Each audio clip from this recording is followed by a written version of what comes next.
Olá, queridos alunos, tudo bem com vocês? Hoje eu trago para vocês aí um novo vídeo sobre Grécia Antiga. Lembrando a vocês que a Grécia ela tem uma divisão histórica da parte antiga, não é isso? Período pré-homérico, período homérico, período arcaico, período clássico e período helenístico.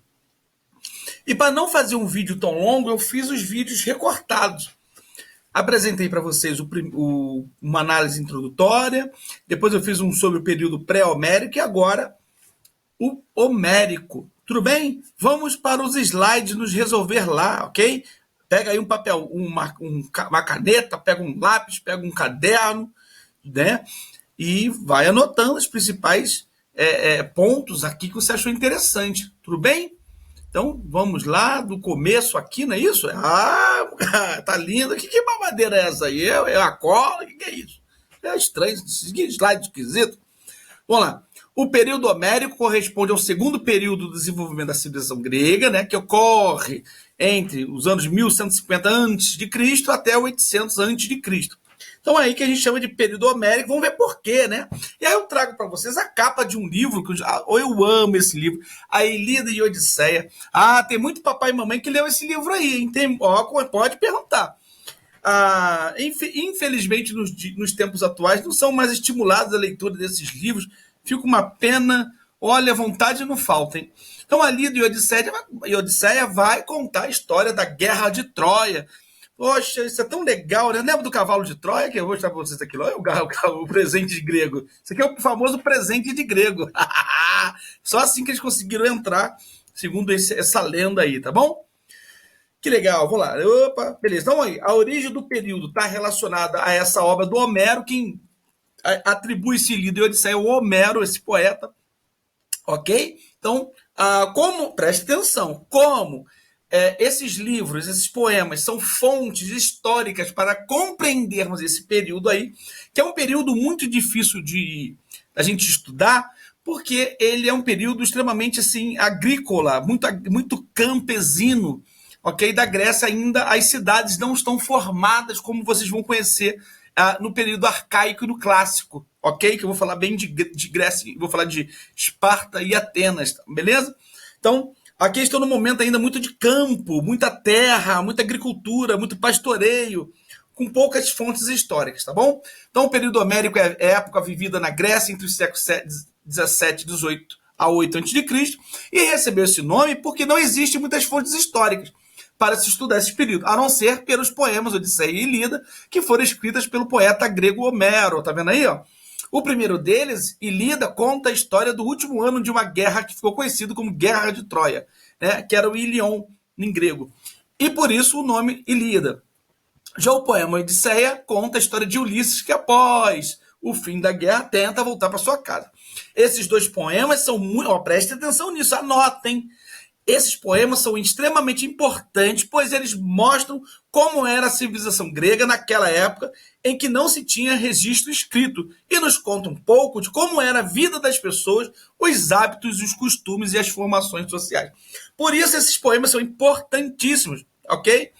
Então aí o cavalo de Troia, né, foi assim que os gregos conseguem entrar nas muralhas lá de Troia, eram super difíceis, né? Então, eles contam a história que eles criaram lá um cavalo e lá dentro tinham os soldados gregos. Quando o cavalo conseguiu entrar, eles conseguiram dominar a cidade de Troia, tá bom? Então, vamos falar um pouquinho de caracterização, né?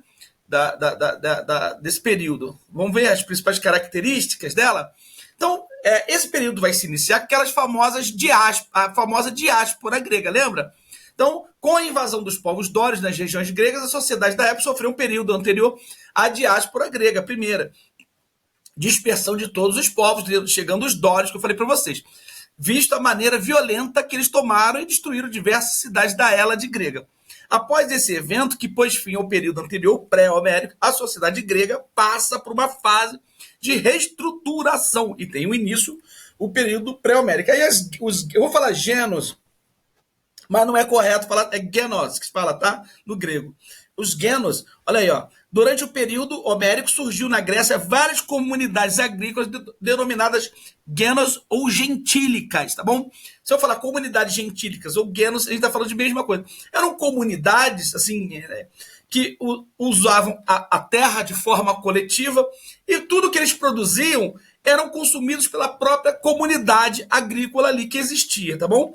E surgiram diversas genós, ok? Por isso, o período homérico é conhecido como período também das comunidades gentílicas, ok? E aí uma gravura aí, o homem fazendo agricultura, roçando a terra, né? O uso do boi, fazendo pastoreio ali também, né? Então, é marcadamente uma vida no campo, não pode esquecer disso, rural, né? A população... Desculpa, gente. Opa. A população era organizada em genos, que eram... Olha o que eram genos, ó, aqui já define. Se eu perguntar para vocês, o que são genos? Tá aí, ó. Olha aí, ó. Eram famílias grandes que funcionavam como unidades econômicas, políticas, sociais e religiosas, que asseguravam a subsistência e muitas vezes viviam isoladas de outras comunidades. Não existia propriedade privada, ninguém é dono de nada, tá bom? É isso que eles não conhecem a propriedade privada na época. E o cultivo das terras e a utilização de instrumentos agrícolas era para todos de forma coletiva. Quando eu falo de forma coletiva, para todos, tá bom? Eles não conhecem, nesse período, a propriedade privada. Nada é de ninguém. É meio isso, tá bom? Essas famílias eram lideradas por uma pessoa chamada pater, o pater, tá bom? Um líder seria uma pessoa mais velha, normalmente eles tinham laços de parentesco. Essas comunidades, normalmente, todos são parentes um do outro, tá bom? Eles também têm ligações, anota, eles tinham ligações consanguíneas, de sangue, beleza? Por esse motivo, a comunidade ficou conhecida como comunidade gentílica ou comunidade patriarcal. Quem é esse pater?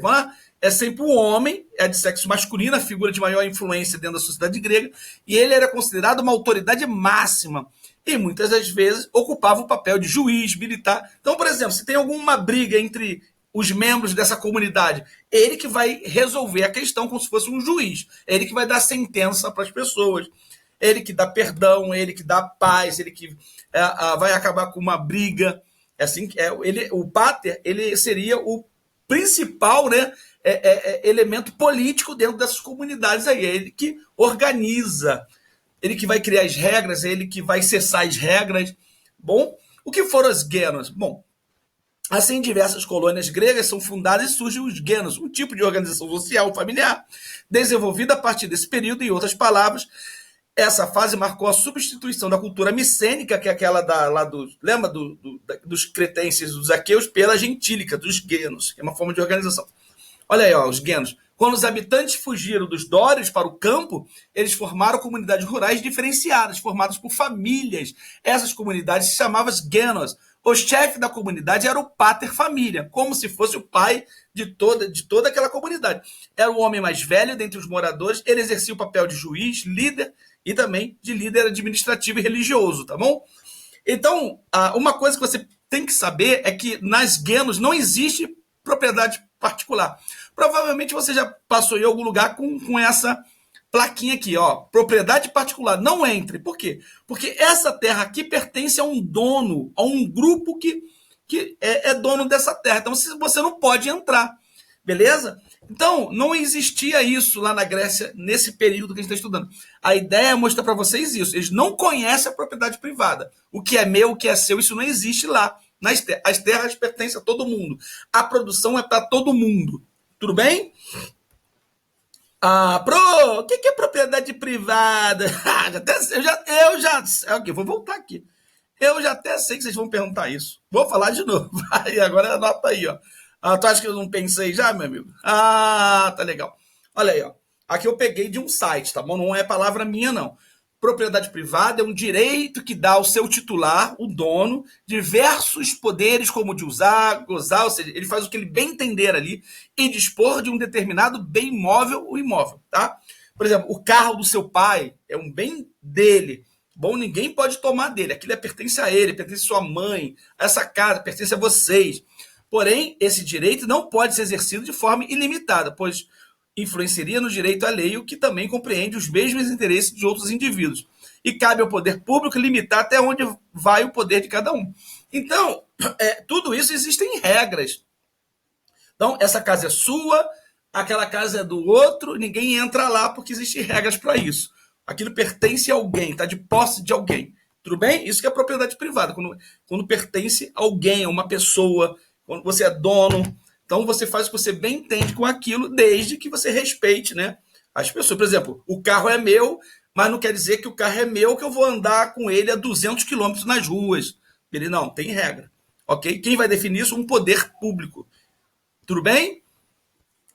E aqui as características das genos, tá? Quais são as características das genos, né? Então, ela é um sistema fechado, autônomo, porque elas fazem o que bem entendem, autossuficiente, ou seja, produzem tudo o que precisam, tá bom? Então, eles tinham independente. Raramente um genus ia pedir alguma coisa ao outro genus, que já produzem tudo, beleza? De forma que o trabalho coletivo era realizado por membros da família. Então, todo mundo trabalha naquela terra e todo mundo vai usufruir daquilo que produzem. Nos genus, os bens eram comuns a todos os habitantes, ou seja, era baseado numa sociedade igual, onde os seus membros, os gens, cultivavam as terras e criavam animais para o sustento, tá?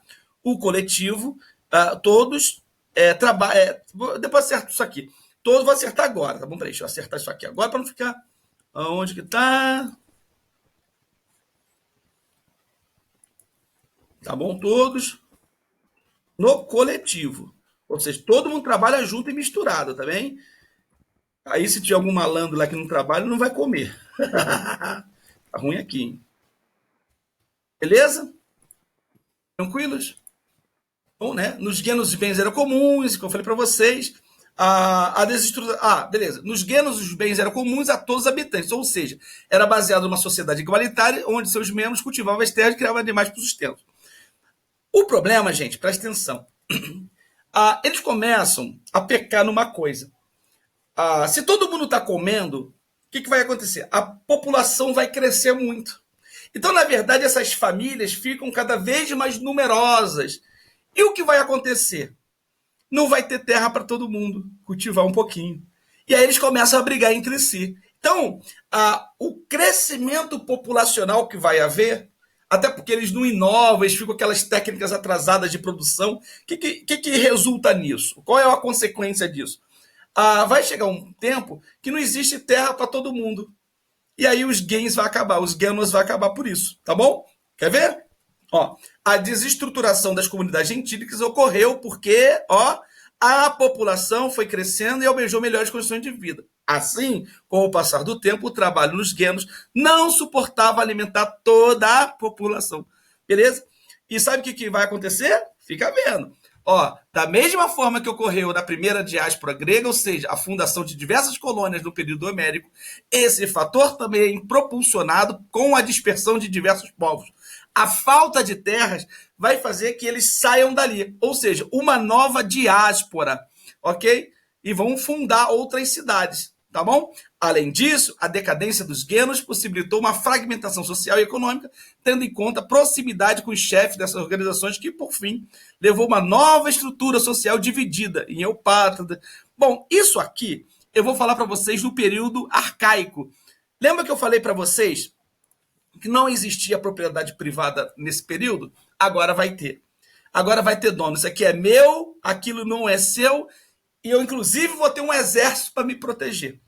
Beleza? Mas isso vai ser história para o período arcaico, que é o surgimento das cidades, com regras, divisão social, quem tem, quem não tem, quem pode, quem não pode, quem manda e quem desmanda, coisa que não existia. Tá bom? Então, a falta de terras vai ocorrer a segunda diáspora grega. Ok? Lembra que existiu aquela primeira por causa... não vou falar. Quero ver se vocês lembram. Qual foi o motivo da primeira? Vamos ver agora a segunda? Com esse novo espalhamento dos gregos ocasionado pelo crescimento das genas, houve a segunda diáspora grega. Muitos gregos procuraram regiões fora da península e começaram a colonizar grande parte da região conhecida como Ásia Menor, no sul da ilha, ilhas do Mar Egeu e do próprio Mediterrâneo. A soma desses territórios compôs o que chamava-se a Magna Grécia. Bom, E aí eu vou trazer uma reflexão da aula para vocês. Qual é a importância dos poemas Ilíada e Odisseia? Falei, o que são Genos? E gostaria que vocês comentassem também por que eles acabaram, tá bom? Nessa resposta, tá bem? O que são Genos e por que eles acabaram? Comente a importância do Pater.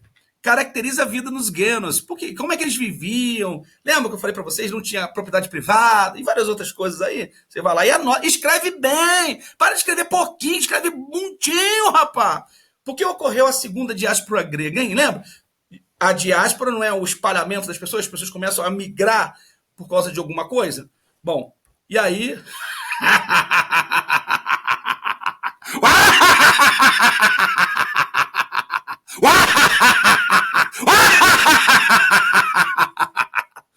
Oh, a risada do mal, né? Se assustou? Mamãe assustou aí, papai assustou aí?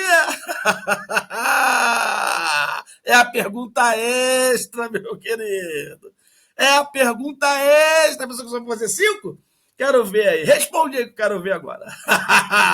Vamos ver aqui. Qual foi o motivo da primeira diáspora grega? Se teve a segunda, quero ver se você viu o outro vídeo.